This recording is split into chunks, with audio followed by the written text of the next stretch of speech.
Hi, my name is Melanie Rosen, and I am the Executive Director for Yakima Valley Partners Habitat for Humanity, and I'd like to welcome you to Yakima Habitat.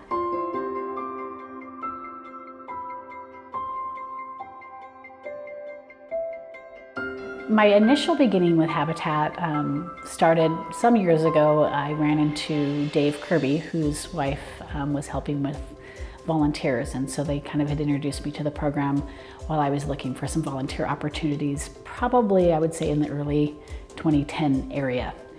Met with David Picotti, and then they invited me to join the board in 2016. A friend of mine was on the board and he said to me, "Don't get mad at me, but this is what you're gonna do. And come to a meeting and see if you want to get involved." And that, I believe that was 2003.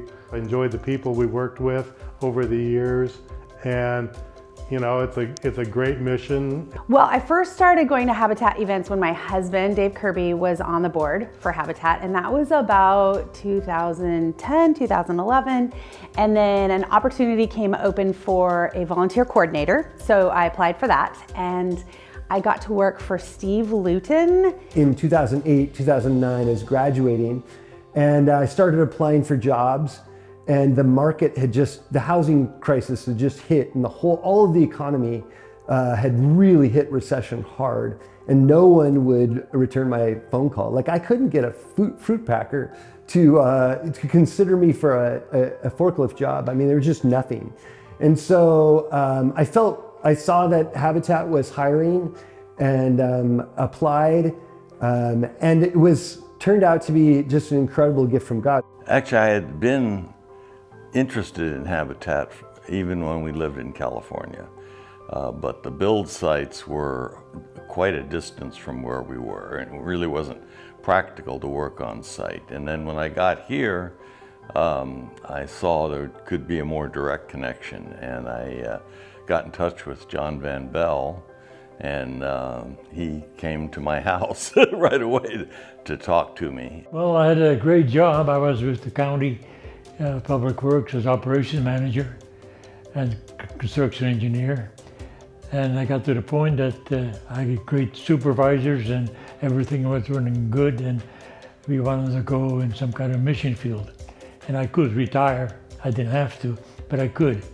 So this position came open, and I applied for it, and they hired me. Well, it was very difficult to get started with, because they had a working board, and then I came on board, so that had to become a governing board. I worked for them 8 years, and then I went with the region, and we had great years. We had a lot of fun. I was a fireman, but I built on my days off. We have an unusual schedule, and I kind of got tired of it when I was watching the news one night, and Habitat came on the news, and they were recruiting volunteers, and I said, I can do that. And so the next day I called them and went down and talked to them and went to lunch with the executive director down there, and decided this was something I wanted to do. I was actually retiring, sold my business, was retiring, and a couple of friends of mine talked me into coming to work for Habitat. They were in transition for construction crew. I don't know, I just felt like God wanted me here, and didn't really know about the building program in Habitat prior to starting construction. My experience with Habitat was the store. I was always there looking for stuff for projects or whatever we were doing, and so it's a good fit. And I've always done volunteer stuff, and you know, the fact that Habitat to me really exemplifies the hand up, not hand out, is such a great fit. I've been just really thrilled to be part of the organization. Somebody called me up one day from Habitat. I think it was one of the early individuals who was working with it, asked me to go to a house, I believe it was down in Dongmo, down in the lower valley. And we went down there, sat in their kitchen. We talked about the possibility of starting something like Habitat. And from that point on, then I worked with the two directors of Habitat. Director at that time, Ted Layler and Kathy, and Ted and I and Kathy were friends for quite a number of years. Mike took me to an old house where some people were living at the time, And he had sandwiches in the backyard so we could see the dire straits that some of these families were in. It was horrific to see how they were living. And that's all I needed to see that Mike showed me. And then shortly after that, in 2014, I joined the board. My connection with Habitat started in about 2008. I got invited on an open Habitat trip to build down in El Salvador. And it was coming in 2 weeks, and a friend of mine said, "Hey, you want to sign up?" And I said, "Sure." And so it started just as simply as that, saying yes. In 2004, our son took a job with Habitat for Humanity El Salvador. And for very selfish reasons, we, of course, wanted to go visit him in El Salvador. And so we went down our initial trip.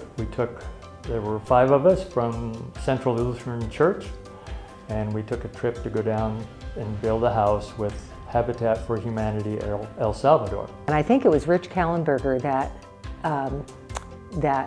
got us to come, asked us to come and do it, and we did it. And then Vance just kind of, more than he kind of liked doing it.